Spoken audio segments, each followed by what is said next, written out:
Hey everybody, you're on the GeekBox YouTube channel. Today I will tell you how to remove Roku account from TV.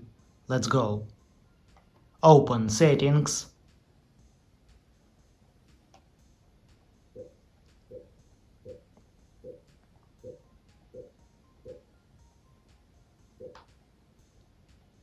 System.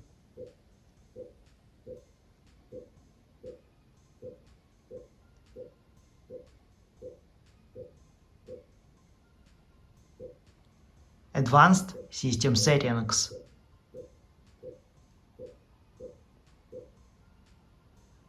Factory reset.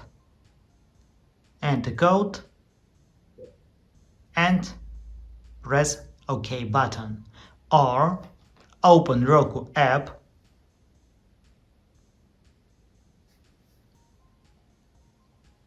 Open account. Devices in account. Select your Roku device. Remove device from account. That's it. Now you know how to remove Roku account from TV. Thanks for watching. Please like and subscribe to the channel. Good luck and see you soon.